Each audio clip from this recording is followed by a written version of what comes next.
course, we were in the petty officer's quarter. That was Pacific Coast, 95.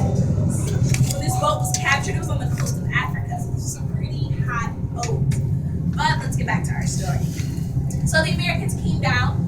They were able to stop the flooding because they noticed the sea strainer and put the top right back on, but they still had the problem with the boat spinning on the surface of the water in a circle uncontrollably. They were able to find 13 of the 14 booby traps. So they had to get to the wheel and they had to find that last booby trap. But when they came down, everything was pitch black because everything had malfunctioned. So the room was dark. But they did notice that there was a glow-in-the-dark paint located on the pipes.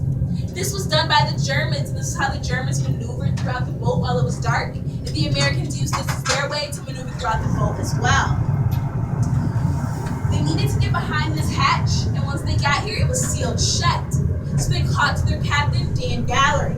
Dan Gallery entered the room, and knowing that that last booby trap was probably behind this hatch, he ordered his men to leave the room. He opened the hatch. He was welcomed by a lot of water. During the explosion, one of the pipes burst, and this room began to flood. He was able to find that last booby trap, and luckily it was not set. He then went inside, grabbed hold of the wheel, and was able to stop this boat from spinning.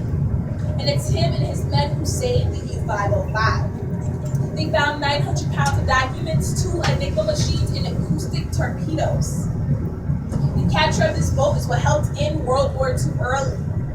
After its capture, it made a trip to Bermuda, then New Hampshire, and it came to Chicago in 1954. Captain Van Gallery was a Chicago native, so the museum did get the boat for free, but they had to pay for the boat to get here. They towed the boat through Lake Michigan and built railroad tracks to push the boat over to the museum.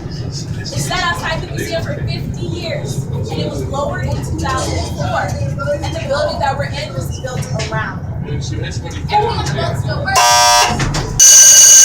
All the noises. But this does conclude our tour, ladies and gentlemen. I'm sorry. I want to thank you so much for being a great group. You guys have. My name is Raven once again. You are able to come and peek inside, but we do ask that you do not walk inside because the floor is very deep.